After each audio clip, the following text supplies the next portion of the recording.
3, 2, 1, bora gravar. O São Paulo contratou 8 jogadores nessa janela de janeiro. Não vendeu nenhum jogador, apesar de algumas propostas, principalmente para o Pablo Maia, do futebol inglês. O São Paulo, claro, contratou, não vendeu, dá um desequilíbrio natural nas contas do São Paulo e a janela do meio do ano, que é a janela mais forte no futebol europeu, ela vai chegar e, claro, tem jogadores do São Paulo que tem esse potencial de venda e o São Paulo se vê numa situação em que vai ter que vender pelo menos um atleta no meio do ano para dar a equilibrada nas contas. E eu quero falar um pouco desses atletas que são ali os alvos dos clubes europeus. Mas antes, ó, se inscreve aqui no canal, ative as notificações, compartilhe os vídeos. Todos os dias tem 2 vídeos aqui com muita informação no canal para vocês. Beleza pura? Ah, não esquece de usar o cupom da Centauro. O cupom Hernandez é o cupom mais usado da Centauro. QR Code na tela e também link na descrição do vídeo, certo? São Paulo contratou 8 jogadores, né? O Herisson foi o 8º reforço, ou é o 8º reforço do São Paulo para essa temporada. Nenhum jogador foi vendido. São Paulo não fez caixa, não fez vendas,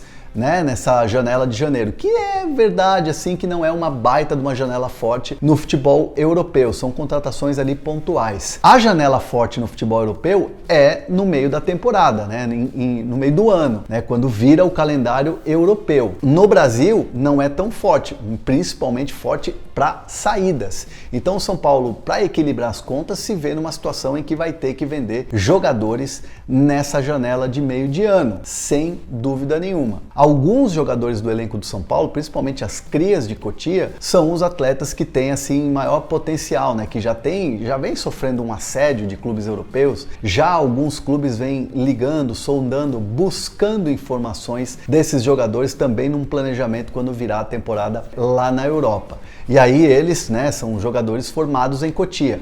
Wellington, lateral esquerdo, Pablo Maia e também o Rodrigo Nestor. No caso do Pablo Maia, eu até queria começar por ele, porque é o jogador que, sem dúvida nenhuma, vai chegar proposta para ele da Europa no meio do ano, né? A gente já teve West Ham e Fulham de olho no jogador. São equipes da Premier League, equipes do futebol inglês. E uma fonte me disse, uma pessoa que trabalha no dia a dia com o Pablo Maia, me disse que o nome do Pablo Maia, né, o scout, né, os números, as informações são muito bem avaliadas, né? O nome do Pablo Maia é muito bem avaliado na Premier League. Os principais ali profissionais de scout dos clubes têm o Pablo Maia numa lista assim, bem assim de boa avaliação desse jogador. O potencial que ele tem, o estilo de jogo casa muito com o que é o futebol inglês e esses clubes contratam esses jogadores, né? Dão uma melhorada no atleta, né? Assim, no sentido assim tático, no sentido técnico, e esses jogadores vão se desenvolvendo. Então o Pablo Maia é um jogador que é muito visado no futebol da Inglaterra e deve chegar uma proposta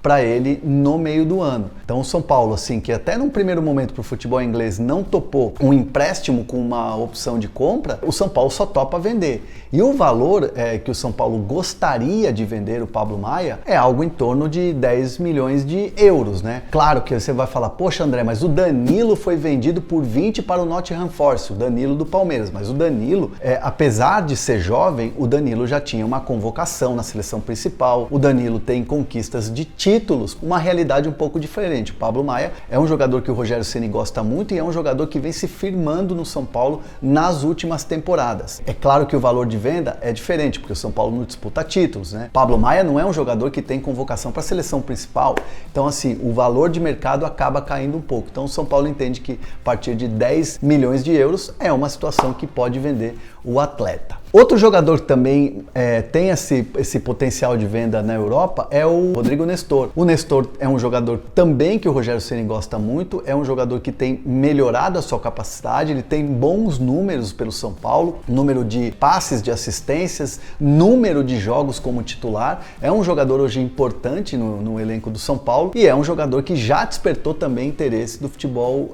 da Europa.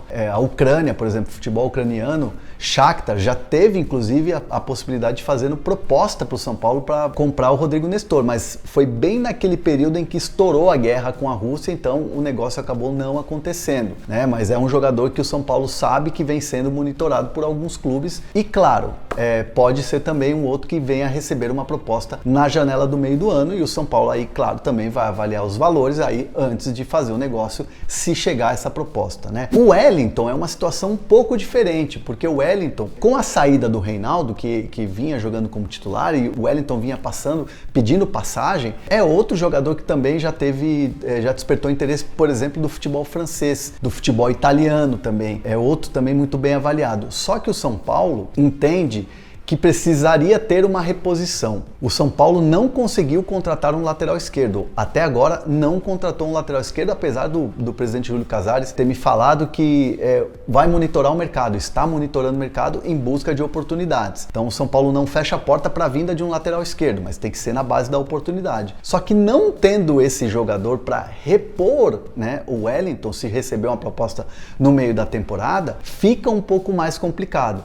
Hoje, por exemplo, se chegasse, eu digo na janela de até 31 de janeiro, quando se encerrou, né, a janela de transferências europeia, se chegasse uma proposta para o Wellington, São Paulo não toparia vender, né, porque ia ficar sem nenhum jogador na posição.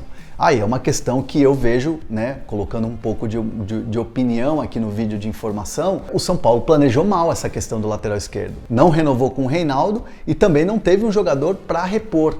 Não conseguiu ter esse atleta. Se bem que as minhas fontes no São Paulo dizem que, de fato, lateral esquerdo é difícil de você ter no mercado. Então são contratações um pouco mais difíceis, pontuais ali da lateral esquerda. E isso não é só o São Paulo que tem dificuldade. Há uma falta de jogadores de qualidade no mercado, né? Propriamente no mercado brasileiro. Os jogadores de lateral, da posição, né, de lateral esquerdo, são jogadores que hoje estão ou nos clubes que, né, tem uma questão salarial maior, né, que é o caso, por exemplo, do Palmeiras, que tem o Piquerez, que é um jogador de seleção uruguaia. O Corinthians, por exemplo, tem jogadores experientes. Contratou lá o garoto que era do Cruzeiro, né, como uma aposta, o Matheus Bidu. E aí você vê o Atlético, tem o Arana, enfim, o Ayrton Lucas no Flamengo. Então é uma posição um pouco mais complicada, difícil. Então o São Paulo vai estar atento a esse mercado, mas se chegar uma oferta e não tiver reposição, o São Paulo não vai ter como fazer. Então fica um pouco mais difícil pensar numa venda do Wellington,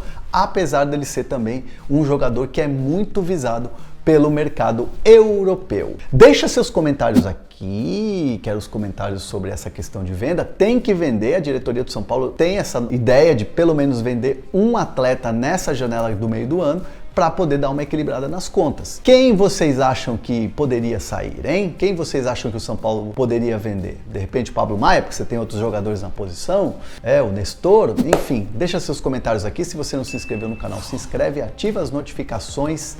Tamo junto!